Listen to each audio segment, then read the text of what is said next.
여러분, 해외 직구나 수입 업무 하실 때, 이거 세금 대체 얼마나 나오는 거야? 하고 막막했던 적 다들 있으시죠? 그 모든 세금 계산의 딱 시작점, 바로 이 관세 가격의 비밀을 오늘 제가 속 시원하게 풀어드릴게요. 자, 우리 한번 이런 상상을 해볼까요? 프랑스에서 진짜 마음에 쏙 드는 옷을 엄청나게 할인해서 샀어요.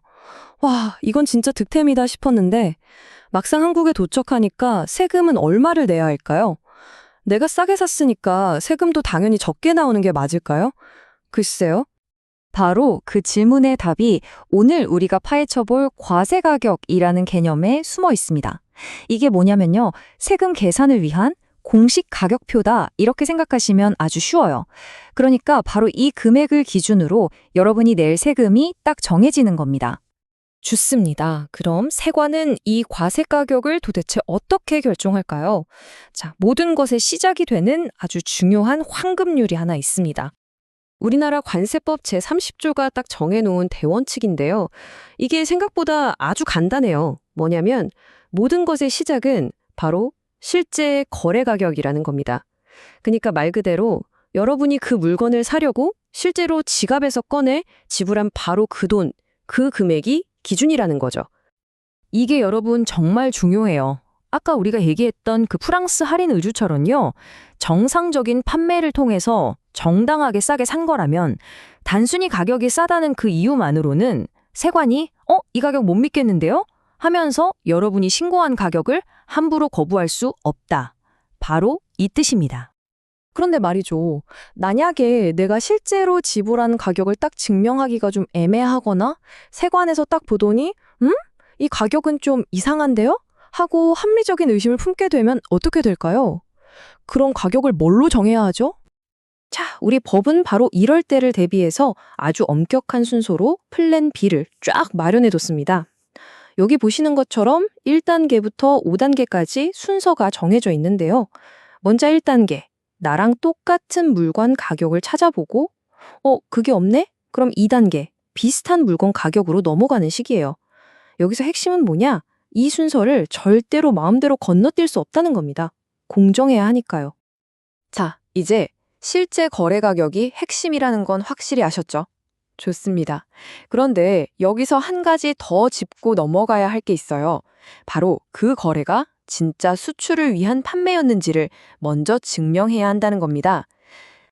법에서 말하는 수출 판매라는 건요, 핵심은 이거예요. 돈이 오가고 물건의 주인이 바뀌는 그런 진짜 거래가 있어야 한다는 거죠. 그러니까 당연히 공짜로 받은 샘플이라던가 아니면 그냥 우리 회사 본사에서 지사로 물건을 옮기는 것, 또 빌려 쓰는 장비 같은 것들, 이런 건 애초에 판매가 아니잖아요.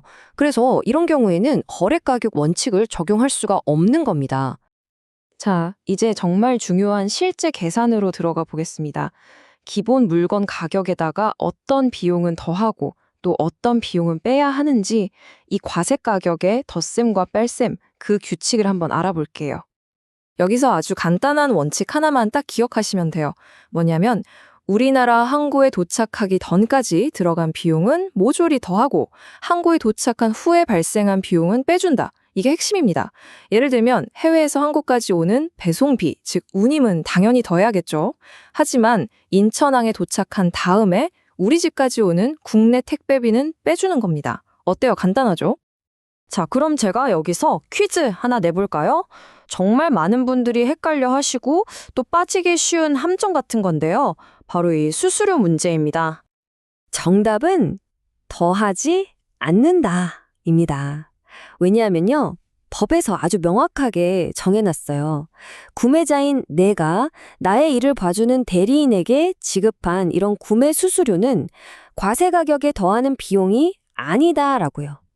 이거는 정말 중요한 예외사항이니까 꼭 기억해두세요. 자, 이번에는 좀 까다로운 주제입니다. 바로 로열티. 우리말로는 권리 사용료라고 하죠. 이게 사실 관세 가격에서 가장 복잡하고 어려운 분야 중 하나거든요. 하지만 걱정 마세요. 아주 간단한 테스트 하나로 정리할 수 있습니다.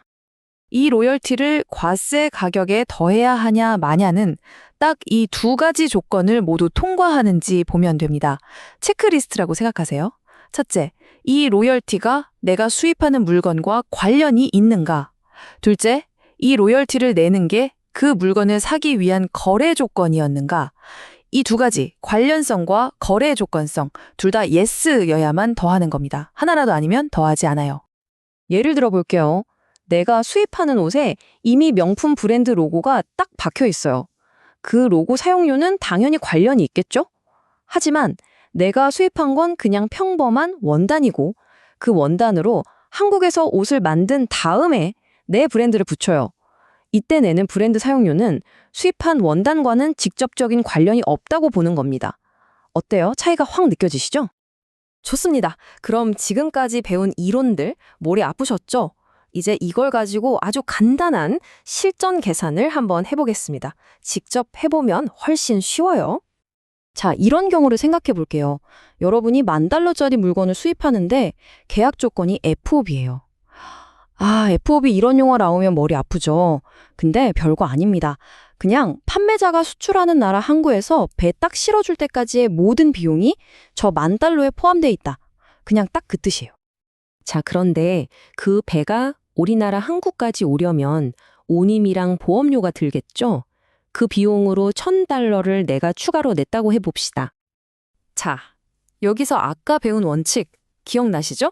우리나라 항구에 도착하기 전까지의 비용은 어떻게 한다? 네, 더해야 한다고 했죠. 바로 이 운임과 보험료 $1,000가 딱 거기에 해당하는 겁니다. 그래서 기본 물건값 $10,000에 이 $1,000를 더해서 최종 과세 가격은 총 $11,000가 되는 거죠. 바로 이 금액으로 세금을 계산하게 됩니다. 자, 오늘 이렇게 관세 가격의 핵심 규칙들을 알아봤습니다. 이제는 세금 고지서를 받고 왜 이렇게 많이 나왔지? 하고 깜짝 놀랄 일이 좀 줄어들겠죠? 여러분이 다음에 수입할 물건의 가격표를 보면서 이건 더 해야 하고 이건 빼야겠네 하고 직접 한번 따져볼 수 있지 않을까요? 이렇게 정확히 아는 것, 바로 여기서부터 자신감 있는 해외 쇼핑과 무역이 시작되는 겁니다.